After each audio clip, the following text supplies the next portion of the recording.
সফরের তৃতীয় দিনে রাজনৈতিক দলগুলোর সঙ্গে আলোচনা করছেন জাতিসংঘ মহাসচিব অ্যান্তোনিও গুতেরেস। তরুণ সমাজের প্রতিনিধি সহ বিএনপি ও বেশ কয়েকটি রাজনৈতিক দলের সঙ্গে বৈঠক করছেন সফররত জাতিসংঘ মহাসচিব। হোটেল ইন্টারকন্টিনেন্টালে বিএনপি মহাসচিব মির্জা ফখরুল ইসলাম আলমগীর সহ বেশ কয়েকটি রাজনৈতিক দলের নেতাদের সঙ্গে বৈঠক চলছে। সংস্কারের উদ্দেশ্যে গঠিত জাতীয় ঐক্যমত্য কমিশনের সঙ্গে বৈঠক করবেন জাতিসংঘের মহাসচিব। এর আগে ঢাকায় জাতিসংঘের কার্যালয় পরিদর্শনে যান সংস্থাটির মহাসচিব অ্যান্তোনিও গুতেরেস। সেখানে কর্মীদের উদ্দেশ্যে তিনি বলেন, বাংলাদেশের সংকটময় পরিস্থিতিতে জাতিসংঘ পাশে থাকবে। একই সঙ্গে বাংলাদেশের গণতন্ত্র ও মানবাধিকার রক্ষার মতো সংস্কার প্রচেষ্টা নিয়ে সন্তুষ্ট প্রকাশ করেন তিনি। 50তম বার্ষিকী উপলক্ষে জাতিসংঘের পতাকা উত্তোলন ছাড়াও আয়োজিত আলোকচিত্র প্রদর্শনী ঘুরে দেখেন জাতিসংঘ মহাসচিব। বিকেলে যৌথ সংবাদ সম্মেলনে অংশ নেবেন জাতিসংঘ মহাসচিব এবং পররাষ্ট্র উপদেষ্টা তৌহিদ হোসেন। 4 দিনের সফর শেষে রবিবার সকালে ঢাকা ছেড়ে যাবেন অ্যান্তোনিও গুতেরেস। সংস্কার সম্পর্কে ওনাকে একটা ধারণা দেওয়ার জন্য বলা হয়েছে, আর সাধারণভাবে অবস্থার উপর তৈরি হয়তো আমাদেরকে বলবেন, শোনার পরে বলতে পারবো। এজেন্ডা বলা হয়নি কিছু। হোটেল ইন্টারকন্টিনেন্টালে সংস্কার প্রস্তাবনা নিয়ে গোলটেবিল আলোচনায় যোগ দিয়েছেন জাতিসংঘ মহাসচিব অ্যান্তোনিও গুতেরেস। প্রথমে তরুণদের সঙ্গে আলোচনার পর সুশীল সমাজের প্রতিনিধিরা অংশ নেবেন এই বৈঠকে। জাতিসংঘ মহাসচিবের এই কর্মসূচির খবর সংগ্রহে ঘটনাস্থলে আছেন সহকর্মী মোহন ইসলাম। সরাসরি যুক্ত হচ্ছি তার সাথে। মোহন, বিএনপির সঙ্গে জাতিসংঘ মহাসচিবের বৈঠক কি শুরু হয়েছে কিনা এবং কি কি বিষয়ে আলোচনা হতে পারে দলটির সঙ্গে?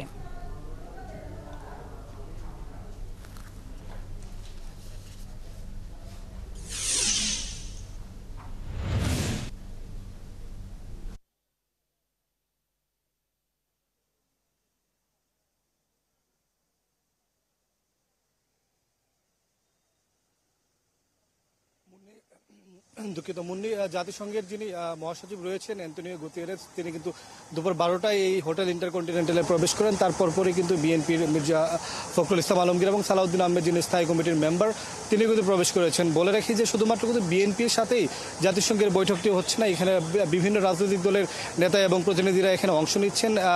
বিএনপির পাশাপাশি জামায়াতে ইসলামের নায়েবে আমির সৈয়দ আবদুল্লাহ মোহাম্মদ তাহেরকে আমরা দেখেছি প্রবেশ করতে। আমরা দেখেছি এবি পার্টির সাধারণ সম্পাদক ব্যারিস্টার আসাদুজ্জামান ফুয়াদও কিন্তু এখানে এসেছেন। আমরা দেখেছি সিপিবির যিনি সাধারণ সম্পাদক রুহিন হোসেন প্রিন্স, তিনি এসেছেন। আমরা জেনেছি যে এনসিপি অর্থাৎ জাতীয় নাগরিক পার্টি আহ্বায়ক নাহিদ ইসলাম, তিনিও কিন্তু প্রবেশ করেছেন। পাশাপাশি জুনাইদ হোসেন জুনাইদ সাকি থেকে শুরু করে মাহমুদুর রহমান মান্নার মতো রাজনীতিবিদরা কিন্তু এখানে প্রবেশ করেছেন। আমরা কয়েকজন রাজনীতিবিদদের সাথে আমাদের কথা বলার সুযোগ হয়েছিল। তারা জানিয়েছেন যে আসলে এজেন্ডা নির্দিষ্ট না, সংস্কারের বিষয় নিয়ে আলোচনা হবেন। পাশাপাশি তাদের দলের বা জাতীয়তার ভিত্তিতে যদি কোনো কিছু বলার থাকে সেই বিষয়গুলো তারা বলবেন। তারা নেতারা যতটুকু আমাদেরকে জানিয়েছেন যে এজেন্ডার মধ্যে হয়তো প্রকাশ না করলেও তারা ধারণা করছেন যে মানবাধিকার রক্ষা, জুলাই গণ অভ্যুত্থানে আপনি জানেন যে প্রায় 2000 মানুষকে হত্যা করেছিল শেখ হাসিনা, এবং তারপরে কিন্তু সে দেশ ছেড়ে পালিয়েছে, এবং তার আগেও র্যাব দিয়ে, পুলিশ দিয়ে গুম খুনের মতো ঘটনা ঘটিয়েছিল, যা তদন্ত করছে গুম কমিশন। এবং এই বিষয়গুলো কিন্তু মিডিয়ার মাধ্যমে সামনে আসছে এবং বিভিন্ন পত্রপত্রিকাতে আসছে, এবং এই বিষয়গুলো জাতিসংঘকে অ্যাড্রেস করা হবে যেন ভবিষ্যতে বাংলাদেশে এই ধরনের পরিবেশ পরিস্থিতি কখনোই সৃষ্টি না হয়। এবং বিএনপির সাথে আমরা কথা বলেছিলাম কয়েকজন নেতার সাথে, তারা নাম প্রকাশে অনিচ্ছুক, কিন্তু সূত্রগুলো বলছে যে আসলে মানবাধিকারের পাশাপাশি বর্তমান যে সিচুয়েশন অবস্থার পরিপ্রেক্ষিতে দেশে চলমান ইস্যুর কিছু বিষয় বিএনপি সামনে আনতে পারে। বিশেষ করে জাতীয় সংসদ নির্বাচনের বিষয়টা নিয়ে তারা আলোচনা করতে চায়, যেহেতু আপনি জানেন যে এই অন্তর্বর্তী সরকারের প্রধান দায়িত্ব হিসেবে জাতীয় নির্বাচনকে তারা ধরছে, এবং জাতীয় নির্বাচন আসলে কোন প্রেক্ষাপটে হওয়া উচিত, নিরাপত্তা কেমন থাকা উচিত। এবং আপনি জানেন যে গত 3টি নির্বাচন অর্থাৎ 2014, 18 এবং 24 নির্বাচন কিন্তু আওয়ামী লীগ সরকার একপাক্ষিক নির্বাচন করেছে। একটি নির্বাচন ভোটারবিহীন নির্বাচন 14 সালে আপনি জানেন 153 জন সংসদ সদস্য বিনা ভোটে নির্বাচিত হয়েছেন। 2018 সালে রাতের ভোটে ক্ষমতায় আসছেন, এবং 2024-এ ডামি ভোটের মাধ্যমে কিন্তু তারা ক্ষমতায় আসে। সো 2025 বা 26-এ যে ত্রয়োদশ সংসদ নির্বাচনটা হবে, সেই বিষয়ে কিছু বিষয় বিএনপির পক্ষ থেকে জানাতে বা তুলে ধরা হবে বলে কয়েকটি সূত্র আমাদেরকে নিশ্চিত করেছেন। এবং জামায়াতে ইসলামের যিনি নায়েবে আমির রয়েছেন সৈয়দ আব্দুল্লাহ মোহাম্মদ তাহের, তিনিও কিন্তু তার সাথে আমরা কথা বলেছি এবং কয়েকটি সূত্র জামাতে তাদের সাথে আমরা কথা বলে জেনেছি যে আপনি জানেন যে গত 16 বছর আওয়ামী শাসনের আমলে জামাত খুবই নিপীড়িত ছিল। আপনার তাদের একটা প্রকাশ্য একটি সভা সমাবেশও আওয়ামী লীগ করতে দেয়নি। সো দেশের যে এই অবস্থা পরিত্রাণ হয়েছে, ছাত্র জনতা প্রাণ দিয়েছেন, সেই জায়গা থেকে নতুন বাংলাদেশ কোন দিকে যাবে, সংস্কার কোন দিকে হওয়া উচিত এবং এই ধরনের অবস্থায় পড়বে কিনা সেই বিষয়গুলো আলোচনা হতে পারে। এবং অন্যান্য যে দলগুলো রয়েছে তারাও কিন্তু সে ধরনের আশঙ্কা বা সে ধরনের সম্ভাবনার কথা কিন্তু আমাদেরকে জানিয়েছেন। মোটা দাগে বলতে গেলে যে পলিটিক্যাল পার্টি যে নেতারা রয়েছেন তাদের সাথে বৈঠকটি একটার পর পরে শুরু হয়েছে বলে আমরা জানতে পেরেছি। বৈঠক শেষ হচ্ছে, হওয়ার পরে আসলে নেতারা বের হলে ব্রিফ করবেন, তারপর আমরা আসলে মুন্নি আপনার মাধ্যমে সারা দেশের দর্শকদের জানিয়ে দিতে পারবো যে বৈঠকে কি আলোচনা হয়েছে। তারপরে আরও কয়েকটি প্রোগ্রাম অ্যান্তোনিও গুতেরেসের রয়েছে, সেগুলোও কিন্তু আমরা দেখতে পাবো বা জানতে পারবো। ইসলাম, নিশ্চয়ই আমরা আবারও জানবো এই বিষয়ে, আপনার কাছে আমরা আবারও সংযুক্ত হব পরবর্তী সংবাদ সংযোগে। আপনি খবর রাখতে থাকুন। হোটেল ইন্টারকন্টিনেন্টালে সংস্কার প্রস্তাবনা নিয়ে গোলটেবিল আলোচনায় যোগ দিয়েছেন জাতিসংঘ মহাসচিব অ্যান্টোনিও গুতেরেস। এই খবরের সবশেষ খবরাখবর নিয়ে আমাদের সঙ্গে মোহন ইসলাম যুক্ত ছিলেন। জাতিসংঘের মহাসচিব অ্যান্টোনিও গুতেরেস শনিবার দিনভর কক্সবাজারে রোহিঙ্গা ক্যাম্প পরিদর্শন করেন। এখানে অংশ নেওয়া কর্মসূচিকে নিয়ে একটি কন্টেন্ট আপলোড করেছে জাতিসংঘের ঢাকা অফিস।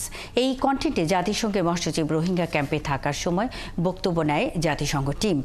সেই কন্টেন্টে গুতেরেস বলেন, বাংলাদেশের কক্সবাজারে পুরো শরণার্থী জনগণ মানবিক সাহায্যের উপর নির্ভরশীল। বলেন, যতদিন না তারা তাদের ক্যাম্প জীবন থেকে মুক্ত হয়ে স্বদেশ ফিরতে না পারে ততদিন তাদের জন্য মানবিক সহায়তা প্রয়োজন। এই মানবিক সহায়তা কার্যক্রম অব্যাহত রাখতে হবে বলে জানান জাতিসংঘ মহাসচিব। তিনি বলেন, আন্তর্জাতিক সম্প্রদায়কে এখনই বিনিয়োগ করতে হবে তাদের জন্য। মহাসচিব বলেন, রোহিঙ্গারা তাদের জীবনে ব্যাপক নির্যাতন সহ্য করেছে, নিদারুণ কষ্টে জীবনযাপন করছে।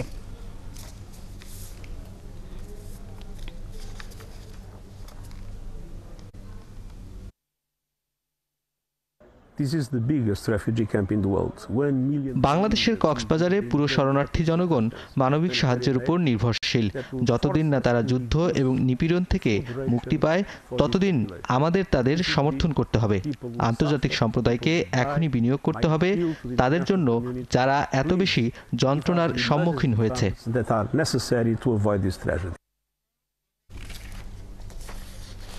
বগুড়ার কাহালুতে 6 বছর বয়সী 2 শিশুকে ধর্ষণের অভিযোগে এক যুবকের বিরুদ্ধে মামলা হয়েছে।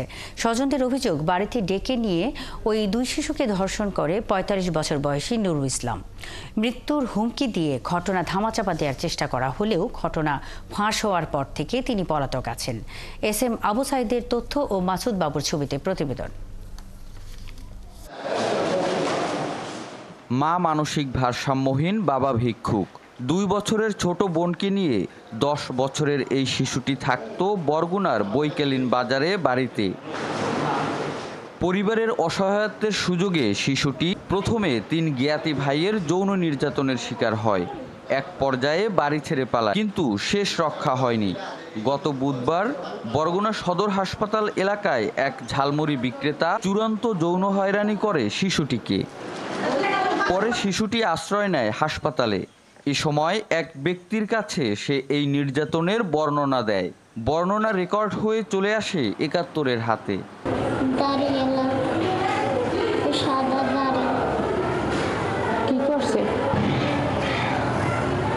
বিষয়টি পুলিশে জানালে পুলিশ 71-এর প্রতিনিধিকে নিয়ে শিশুটিকে তাদের হেফাজতে নেয়। এ সময় শিশুটি আবারও তার উপর চালানো নির্যাতনের বর্ণনা দেয়। শিশুটির হাসপাতালে আশ্রয় নেওয়ার কথা স্বীকার করেন একজন নার্স। তিনি জানান, হাসপাতালে ভর্তি না হলেও চিকিৎসা কর্মীরা তাকে ব্যথানাশক ওষুধ দিয়েছে। হাসপাতালের নিরাপত্তা কর্মীরা জানান, গত বৃহস্পতিবার শিশুটিকে হাসপাতালে দেখা গিয়েছিল।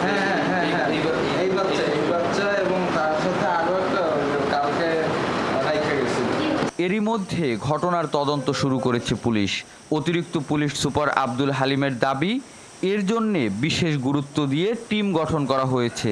এত অল্প সময়ের মধ্যে তাদের সাথে কথা বলে আসলে এই বিষয়গুলো ক্লিয়ার করতে পারছি না এই মুহূর্তে। তবে এটা নিয়ে আমরা এই বিষয়গুলো দেখবো যে সেই এলাকায় বা কোনো বিশেষ হসপিটাল প্রিমিসিসের ভিতরে কোথাও ঘটেছে কিনা এবং সেখানকার কোনো স্টাফ এই বিষয়ে জানে কিনা। এরই মধ্যে এই ঘটনায় ঝালমুড়ি বিক্রেতা মুসলিম হাওলাদারকে আটক করেছে পুলিশ। নির্যাতনের দায় স্বীকার করেছে ৬৫ বছর বয়সী এই প্রবীণ। ইমরান টিটু, ৭১, বরগুনা। মাগুরা শিশুটিকে ধর্ষণ ও হত্যার ঘটনায় অভিযুক্ত হিটু শেখের বাড়িতে শয়তানের বাড়ি আখ্যা দিয়ে গুড়িয়ে দিয়েছে এলাকাবাসী জানান শহরতলি নিচ নান্দুয়ালি গ্রামের মঠপাড়ায় হিটু শেখের বাড়ি। এ বাড়িতেই বেড়াতে এসে ৫ মার্চ রাতে ধর্ষণের শিকার হয়েছিল শিশুটি। শুক্রবার ওই বাড়ির ইট কাঠ দরজা জানালা থেকে শুরু করে সবকিছু ভেঙে খুলে নিয়ে যায় এলাকার মানুষ। বাড়ির গাছপালাও কেটে নেয় অনেকে। এই সময় সবাই স্লোগান দেন, আমাদের এলাকায় ধর্ষক ঠাঁই নাই। এর আগে বৃহস্পতিবার বাড়িটিতে আগুন দেওয়া হয়েছিল। এই ঘটনার সাথে জড়িত থাকায় হিটু শেখ, তার স্ত্রী জাহেদা, 2 ছেলে রাতুল ও সজীব বর্তমানে মাগুরা কারাগারে আছে।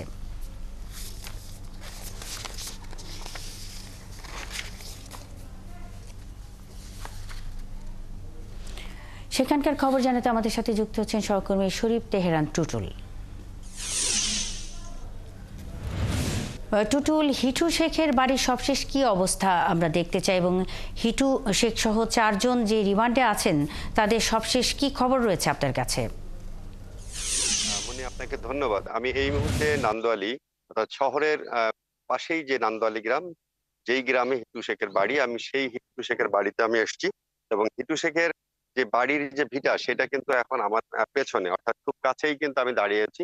এখানে কিন্তু একটা হিটু শেখের বাড়ি ছিল এবং এখানে 3টা রুম ছিল, এবং যেই রুমের একদম আমি যেখানে আছি তার ঠিক উল্টা পাশে রাইট সাইডে যে রুমটা, সেই রুমটা কিন্তু হিটু শেখ থাকতো। মাঝের রুম হিটু শেখের ছেলে এবং পাশে তার বড় ছেলে বসবাস করতো।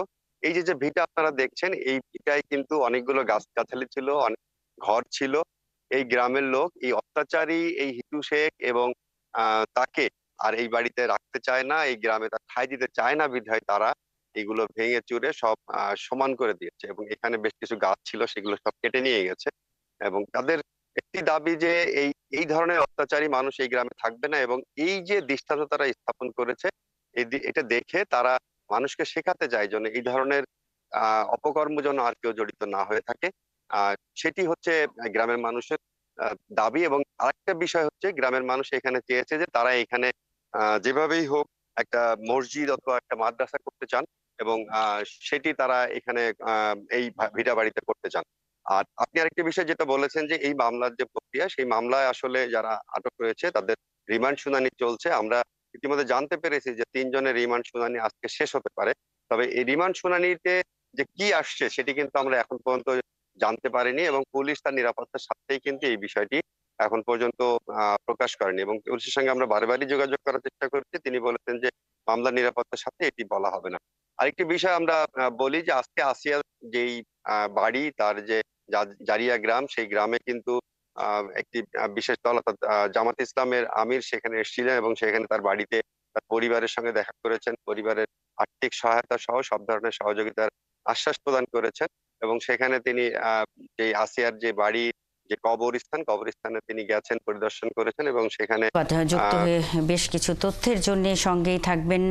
দর্শক, মাগুরায় ধর্ষক হিটু শেখের বাড়িকে শয়তানের বাড়ি আখ্যা দিয়ে গুড়িয়ে দিয়েছে এলাকাবাসী। এই বিষয়ে সবশেষ খবরাখবর নিয়ে শরীফ তেহরান টুটুল যুক্ত ছিলেন।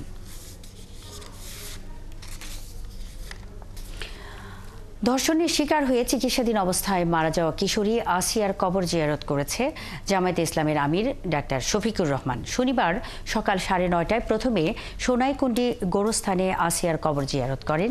এরপর তিনি সোনাইকুণ্ডি প্রাথমিক বিদ্যালয় মাঠে দোয়া মাহফিলে অংশ নেন ডাক্তার শফিকুর রহমান। এ সময় তিনি হত্যার দ্রুত বিচার এবং দোষীদের শাস্তি দাবি করেন। এরপর তিনি মাগুরা শ্রীপুর উপজেলার জারিয়া গ্রামের আসিয়ার বাড়িতে আসেন। জারিয়া গ্রামে আসিয়ার এ সময় তিনি পরিবারের খোঁজ খবর নেন এবং আসিয়ার পরিবারকে দলের পক্ষ থেকে অর্থ সহায়তা, সকল ধরনের সহায়তা প্রদানের আশ্বাস দেন।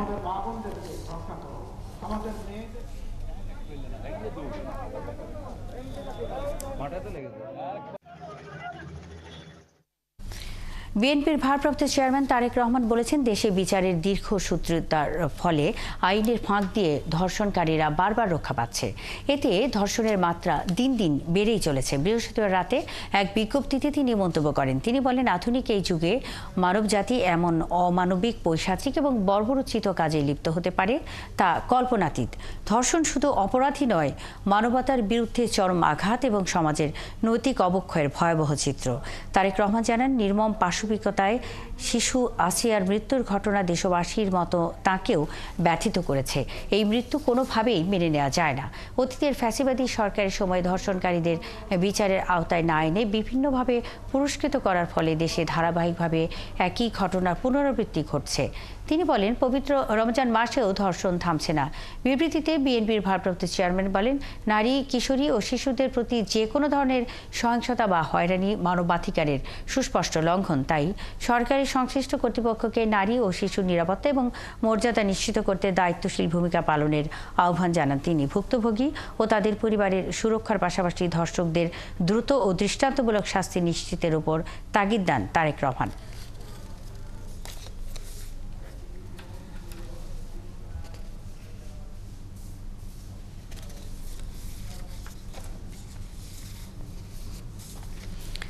নতুন দলের নেতাদের বক্তব্যে ১-১১ মতো ষড়যন্ত্রের আলামত পাওয়া যাচ্ছে বলে মন্তব্য করেছেন বিএনপি চেয়ারপারসনের উপদেষ্টা জয়নুল আবদিন ফারুক। ভোটের জন্য যতটুকু সংস্কার সেটা শেষ করে নির্বাচনী অন্তর্বর্তী সরকারের প্রধান লক্ষ্য হওয়া উচিত বলেও মন্তব্য করেন তিনি। সকালে জাতীয় প্রেস ক্লাবের স্থিতিশীল রাষ্ট্র বিনির্মাণে জাতীয় নির্বাচন শীর্ষক আলোচনা সভায় তিনি বলেন, নির্বাচন দিতে দেরি হলে সমর্থন হারাবে অন্তর্বর্তী সরকার। তাই ছাত্র জনতার বিজয় অক্ষুণ্ণ রাখতে, সকল রাজনৈতিক দলের ঐক্য ঠিক রাখতে সরকারকে এখনই উদ্যোগী হওয়ার আহ্বান জানান তিনি।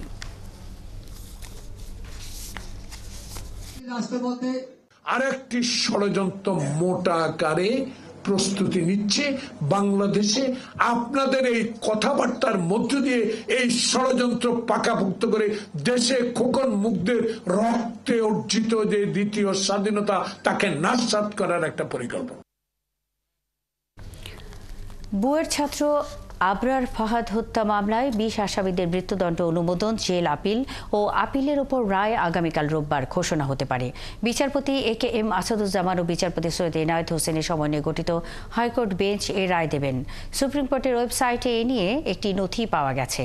ডেথ রেফারেন্স, জেল আপিল ও আপিলের ওপর শুনানি নিয়ে গত ২৪ ফেব্রুয়ারি হাইকোর্ট মামলাটি রায়ের জন্য অপেক্ষমান রাখেন।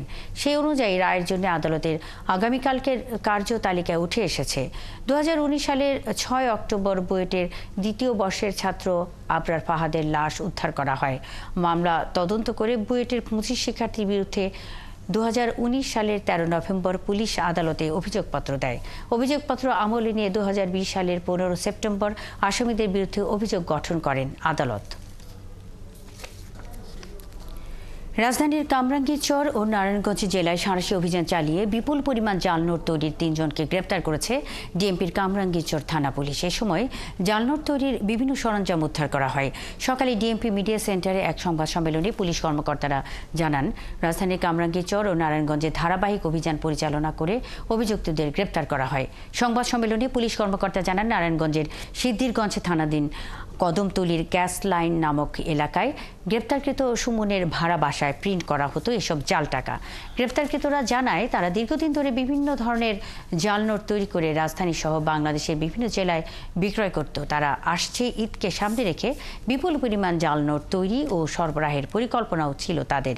অভিযানে CPU, মনিটর, কালার প্রিন্টার, জাল নোট তৈরির 10টি ডাইস সহ বিপুল পরিমাণ জাল টাকা জব্দ করা হয়।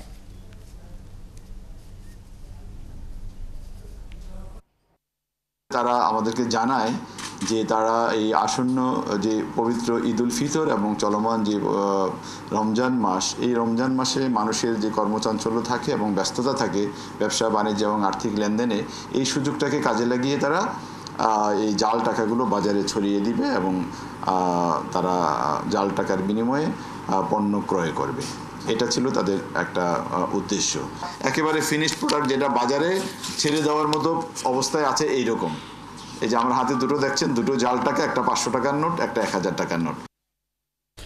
রাজধানীর পল্টনে বাংলাদেশের কমিউনিস্ট পার্টি সিপিবির কার্যালয় দখলের হুমকিতে সেখানকার নিরাপত্তা জোরদার করা হয়েছে। সেখানে আছেন সহকর্মী মাইনুল মারুফ। আরও খবর নিয়ে তিনি যোগ দিচ্ছেন আমাদের সাথে।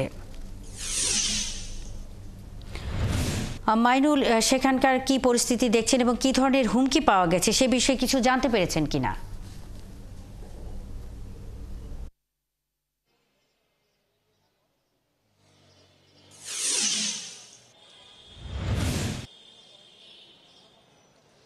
সামাজিক যোগাযোগ মাধ্যমে আমরা দেখেছি যে গতকাল রাত থেকে বিভিন্ন রকমের অ্যাক্টিভিস্টরা সামাজিক যোগাযোগ মাধ্যমে কিন্তু সিপিবির এই অফিস দখল এবং ভাঙচুরে কিন্তু একটি হুমকি ছড়িয়ে পড়ে বিভিন্ন অ্যাক্টিভিস্টের মাধ্যমে এবং ফেসবুকে বিভিন্ন প্রোফাইলে, এবং এরপর থেকেই কিন্তু আমরা দেখেছি যে এক ধরনের আতঙ্ক ছড়িয়ে পড়ে এবং সেখানে সকাল থেকে কিন্তু সিপিবির এই অফিসের সামনে কিন্তু আইনশৃঙ্খলা বাহিনী কিন্তু অবস্থান নিয়েছে এবং তারা বলছিলেন যে কোনো ধরনের ভাঙচুরের বা এমন কোনো সম্ভাবনা তারা রুখে দেবেন এবং সেই লক্ষ্যে কিন্তু এখানে আইনশৃঙ্খলা বাহিনী কিন্তু বেশ সতর্ক অবস্থানে আছেন। এছাড়া আমি যদি বলি, গতকাল আমরা দেখেছি যে যখন গতকালই না তারও আগে থেকে সিপিবি যখন বেশ কয়েকটি প্রোগ্রাম ঘোষণা করে, বিশেষ করে লাকি আক্তারের জনসম্মুখে আসার পর থেকেই কিন্তু ফেসবুকে কিন্তু বা সামাজিক যোগাযোগ মাধ্যমে কিন্তু বিভিন্ন রকমের মন্তব্য দেখা যায় দমন নিপীড়নের এবং সিপিবির যে কোনো কার্যক্রম রুখে দেয়। তারপর থেকেই কিন্তু একজন উত্তেজনা সৃষ্টি হয়। সামাজিক যোগাযোগ মাধ্যমে নানা রকম হুমকি ধামকি ভাঙচুরের হুমকিও কিন্তু দেখা যায়। তারই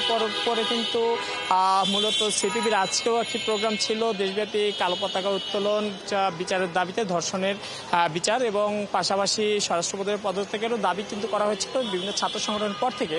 কিন্তু এমন দাবির প্রেক্ষিতে কিন্তু পরবর্তীতে এখানে তাদের সিপিবির এ ধরনের অনুষ্ঠান রুখে দেয় এবং যে কোনো ধরনের প্রোগ্রামে বা তাদের কর্মসূচি রুখে দেওয়ার কিন্তু ঘোষণা আসে। পাশাপাশি সিপিবির এই অফিসটি কিন্তু ঘেরাও বা ভাঙচুরের বিভিন্ন রকম একটু হুমকি কিন্তু ফেসবুকে ছড়িয়ে পড়ে। এরপর থেকে কিন্তু সকাল থেকে পুলিশ এখানে আছেন এবং পুলিশের অবস্থান থাকার কারণে কিন্তু অনেকটা বলা যায় যে এলাকায় একটি থমথমে পরিস্থিতি বিরাজ করছে। আশেপাশের আমরা দেখেছি সকালবেলা কিন্তু সিপিবির নেতারাও এখানে এসেছিলেন। তারা আমাদেরকে যেমনটা জানিয়েছেন যে এই ধরনের ঘোষণা দিয়ে যদি হামলার ঘটনা ঘটে সিপিবি অফিসে। মাইনুল মারুফ, খবর রাখতে থাকুন, আমাদের সঙ্গেই থাকবেন। দর্শক, রাজধানীর পল্টনে বাংলাদেশের কমিউনিস্ট পার্টি সিপিবির কার্যালয় দখলের হুমকিতে সেখানকার নিরাপত্তা জোরদার করা হয়েছে। এই বিষয়ে সবশেষ খবরাখবর নিয়ে মাইনুল মারুফ যুক্ত ছিলেন। এদিকে বাসেও ঈদ যাত্রার আগাম টিকিট বিক্রি চলছে। বাড়ি ফেরার আনন্দ থাকলেও বাড়তি ভাড়া গুনতে হচ্ছে বলে অভিযোগ যাত্রীদের। কাউন্টার কর্মীরা বলছেন, মাঝে স্বাধীনতা দিবসের ছুটি থাকায় এবারের ঈদে 25 মার্চ থেকেই বাস যাত্রা শুরু হচ্ছে। ঈদ যাত্রা 6 থেকে 7 দিন হওয়ায় এখন পর্যন্ত যারা কাউন্টারে আসছেন তারা কেউ খালি হাতে ফিরছেন না। 28 ও 29 মার্চে সবচেয়ে ভিড়ের দিনগুলোর টিকিটও বিক্রি হয়েছে এদিন। শুক্রবার রাজধানীর শ্যামলী, কল্যাণপুর ও গাবতলী এলাকার উত্তর ও দক্ষিণ পশ্চিমাঞ্চলগামী বাস কাউন্টারগুলোতে ভিড় দেখা গেছে।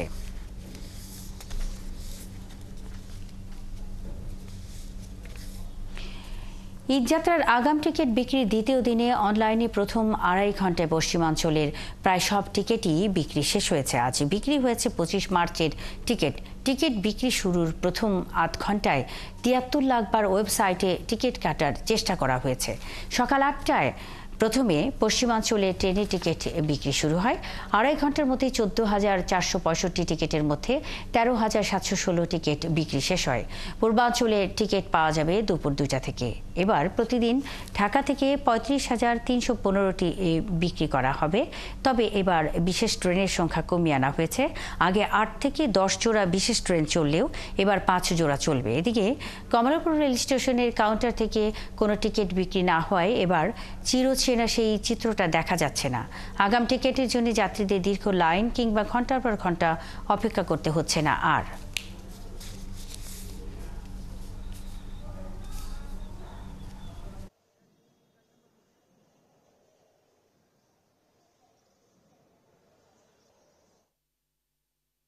গাজীপুরের কালিয়াকৈরে ট্রাক চাপায় সিএনজি অটোরিকশার চালক ও নারীসহ 3 জন নিহত হয়েছে। শনিবার সকালে উপজেলার চাপাইর ইউনিয়নের নামশুলাই এলাকায় ফুলবাড়িয়া কালিয়াকৈর সড়কে ফুলবাড়িয়াগামী একটি ট্রাক গাজীপুরগামী সিএনজি অটোরিকশাকে চাপা দেয়। এতে সিএনজি চালিত অটোরিকশাটি দুমড়ে মুচড়ে যায়। ঘটনাস্থলেই সিএনজি অটোরিকশার চালক ও এক নারীসহ দুজন যাত্রী মারা যান। একজনকে আহত অবস্থায় উদ্ধার করে কালিয়াকৈর স্বাস্থ্য কমপ্লেক্সে পাঠানো হয়েছে। নিহত চালকের নাম ওবায়দুল। বাকি দুজনের পরিচয় এখনো জানা যায়নি। কালিয়াকৈর থানার উপপরিদর্শক কামরুল হাসান জানান, খবর পেয়ে ঘটনাস্থলে গিয়ে নিহতদের মরদেহ উদ্ধার করা হয়েছে। ঘাতক ট্রাক ও দুমড়ে মুচড়ে যাওয়া অটোরিকশাটি জব্দ করা হয়েছে, তবে ট্রাক চালক পালিয়ে গেছে। তিনজনের লাশ পাইছি, একজনের লাশ শনাক্ত হয়েছে, আর দুইজনের লাশ আমরা চেষ্টা করতেছি শনাক্ত করার জন্য, আর বাকি কার্যক্রম প্রক্রিয়াধীন।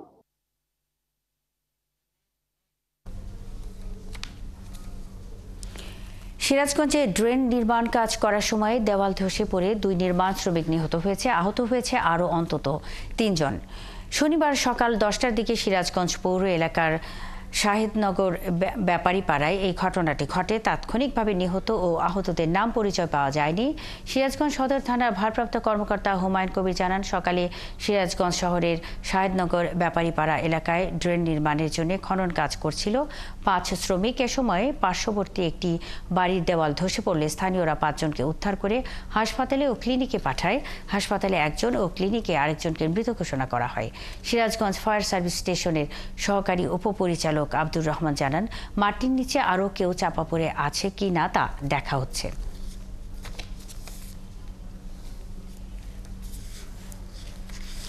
দেশব্যাপী জাতীয় ভিটামিন এ প্লাস ক্যাম্পেইন আজ। এর আওতায় সারা দেশে একযোগে 2,22,00,000 শিশুকে ভিটামিন এ ক্যাপসুল খাওয়ানো হবে। 1,20,000 স্থায়ী ইপিআই কেন্দ্রে 6 থেকে 59 মাস বয়সী শিশুরা এই ক্যাপসুল পাচ্ছে। জাতীয় ভিটামিন এ প্লাস ক্যাম্পেইনে 6,09,528 শিশুকে ভিটামিন এ ক্যাপসুল খাওয়ানোর লক্ষ্যমাত্রা নির্ধারণ করেছে ঢাকা উত্তর সিটি কর্পোরেশন। উত্তর সিটি কর্পোরেশনের প্রশাসক মোহাম্মদ এজাজ আগারগাঁওয়ের নগর স্বাস্থ্য কেন্দ্রে ভিটামিন এ প্লাস ক্যাপসুল ক্যাম্পিংয়ের উদ্বোধনী অনুষ্ঠানে আছেন। 6 থেকে 11 মাস বয়সী সব শিশুকে একটি নীল রঙের ভিটামিন এ ক্যাপসুল এবং 12 থেকে 59 মাস বয়সী সব শিশুকে একটি লাল রঙের ভিটামিন এ ক্যাপসুল বিনামূল্যে খাওয়ানো হবে। সকলকে ঢাকাবাসীকে আহ্বান করতে চাই, আপনারা আপনাদের আজকে যারা সময় আছে, আপনাদের শনিবার, তো অনেকেরই অফিস আজকে নাই, তো যারা বাসায় আছেন, পুরুষ প্যারেন্ট অথবা নারী প্যারেন্ট যিনি সুযোগ পাবেন তিনি যেন তার নিকটস্থ কেন্দ্রে গিয়ে তার বাচ্চাকে 5 বছর পর্যন্ত যে বাচ্চারা আছেন তাদেরকে লাল অথবা সবুজ নীল এই ভিটামিন এ। দর্শক, এই মুহূর্তে মির্জা ফখরুল ইসলাম আলমকে সাংবাদিকদের সঙ্গে কথা বলছেন। আমরা সরাসরি সেখানে চলে যাচ্ছি। আমরা আপনার টাইম ফ্রেমটা দিতে যাবো কেন? জাতিসংঘ এখানকার ঢাকা। স্যার, আমরা বলতে পারি যে আপনারা আগের কথাতেই বলেছেন যে সংস্কার চলমান প্রক্রিয়া, সেখানে নির্বাচনটি অতি দ্রুত সম্ভব। সেটাই জাতিসংঘের তরফ থেকে বলা হয়েছে এটা বাংলাদেশের অভ্যন্তরীণ ব্যাপার, আপনারা বসে রিফর্মস কি নেবেন সেটা ঠিক করেন এবং ইলেকশন যা হবে সেটা বাংলাদেশের মানুষ, সেটাই উনি বাংলাদেশে একটা স্ট্রং ডেমোক্রেটিক গভর্নমেন্ট আসবে সেটা আশা করেছেন এবং পৃথিবীর মধ্যে একটা নজির সৃষ্টি করবে আগামী ইলেকশন, এটা উনি আশাবাদ ব্যক্ত করেছেন। Thank you. নির্বাচন বাংলাদেশের অভ্যন্তরীণ।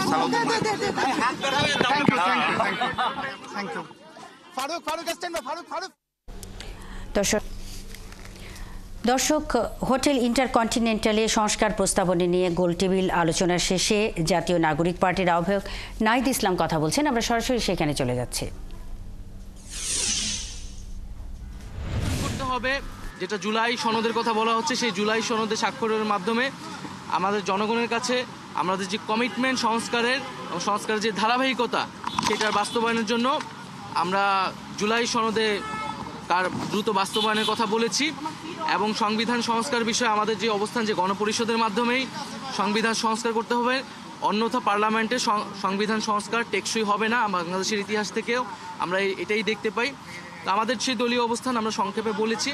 ইউএন সেক্রেটারির জায়গা থেকে তিনি বলেছেন তিনি বাংলাদেশের রাজনৈতিক দলগুলো বা সরকার তারা যাতে নিজেরাই সমঝোতায় আসে, একটা ঐক্যমতে আসে এবং গণতন্ত্রের যে ট্রু এসেন্স সেটাকে মাথায় রেখে যাতে আমরা একসাথে কাজ করি, একটা ইউনিটিতে আসতে পারি, এটা তিনি তার জায়গা থেকে প্রত্যাশা করেন। কোনো বিষয় তো কথা হয়েছে মোটামুটি, নির্বাচন নিয়ে কোনো কথা হয়েছে কিনা? যদি বিএনপি মহর্ষি মাত্র বলে গেলেন যে নির্বাচন সংস্কার একটি চলমান প্রক্রিয়া, তবে নির্বাচনের দিকে আসলে এগোতে হবে সংকট নিরসন সবকিছুতে।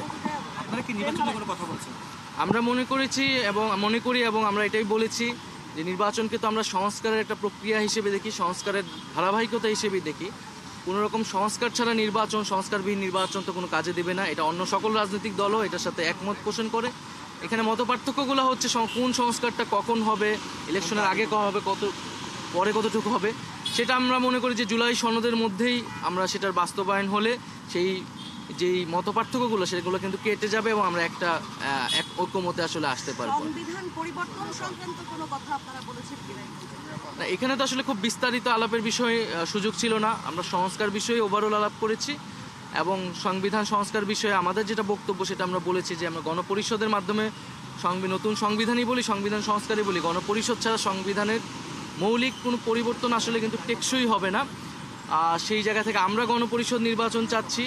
আর সামনের যেই জাতীয় নির্বাচনটা একই সাথে আইনসভা এবং গণপরিষদ নির্বাচন এবং পাশাপাশি আমরা বিচারের বিষয়টা বলেছি এবং সার্বিকভাবে ইউএনকে আমরা ধন্যবাদ জানিয়েছি যে জুলাই গণঅভ্যুত্থান এবং তার পরবর্তী সময়ে তারা বাংলাদেশের এই রিফর্ম প্রসেস সহ বাংলাদেশেরকে নানাভাবে সহযোগিতা করেছে।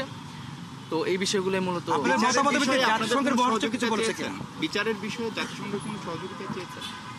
জি, আমরা তাদের কাছ থেকে ওভারঅল এই বিচার এবং সংস্কার সহ এই সার্বিক বিষয়ে সহযোগিতা চেয়েছি, ধন্যবাদ জানিয়েছি এবং তারা জাতিসংঘের যে সেক্রেটারি তিনি এটাই বলেছেন যে বাংলাদেশে যাতে আমরা নিজেরাই একটা ঐক্যমতে আসতে পারি, আমরা যদি নিজেরা ঐক্যমতে আসতে পারি তাহলে তারা তাদের জায়গা থেকে সার্বিক সহযোগিতা। আপনার কাছে কি মনে হয় সেই প্রক্রিয়া কত?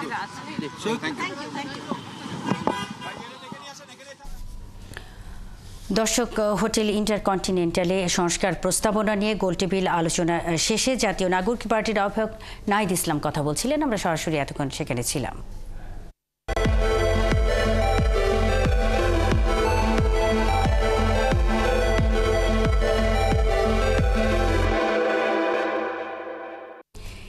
ঈদ সামনে রেখে জামদানি শাড়ি তৈরিতে ব্যস্ত নারায়ণগঞ্জের রূপগঞ্জে জামদানি পল্লীর তাঁতিরা। সকাল থেকে রাত অবধি চলছে অভিজাত এ বস্ত্র বুননের কাজ। কাপড়ের দাম নিয়ে ব্যবসায়ীদের অভিযোগ না থাকলেও তাঁতিদের রয়েছে। তারা বলছেন বাজার ঠিক রাখতে তাদের দিনের পর দিন লোকসান দিতে হচ্ছে। ব্যবসায়ীরা আরও জানান এবার অনলাইনে বিক্রিও বেশ সন্তোষজনক। রিয়াজ হোসেনের তথ্য ছবিতে প্রতিবেদন। জামদানির আতুর ঘর হিসেবে পরিচিত নারায়ণগঞ্জের রূপগঞ্জ। এখানকার নোয়াপাড়া বিসিক শিল্প নগরীর জামদানি পল্লীতে কাজ করেন ৫,০০০ তাঁতি। ঈদের চাহিদাকে মাথায় রেখে কারিগররা নানা রং বেরঙের নজরকাড়া ডিজাইনের শাড়ি তৈরি ও বেচাকেনা করছেন। দম ফেলার সময় পাচ্ছেন না কারিগর ও ব্যবসায়ী। আমাদের অনেক সময় চ্যানেলে প্লাস ইউটিউবে প্লাস অনলাইনে আমাদের নতুন অনেক উদ্যোক্তারা আছে, ওনারা বিক্রি করে থাকে এবং কি ওই প্রচারে আমাদের এইখান থেকে নিতে আসে এবং অনেক আমরা আল্লাহর মতো অনেক ভালো বিক্রি করতেছি এই মুহূর্তে। মোটামুটি আছে তেমন একটা ভালো চলতে মোটামুটি চলতে পারতেছি। ওই দেশের পরিস্থিতি তো জানতেছি। কারিগররা জানান বিসিক জামদানি শিল্প নগরীতে প্রতিটি জামদানির শাড়ি ৫,০০০ থেকে শুরু করে ৩ লাখ টাকায় বিক্রি হয়। কটন ও রেশমি সুতা দিয়ে পুরোপুরি হাতে তৈরি হয় জামদানির শাড়ির কাপড়। এ কারণে অন্য কাপড়ের তুলনায় জামদানি কাপড়ের দাম বেশি হয়।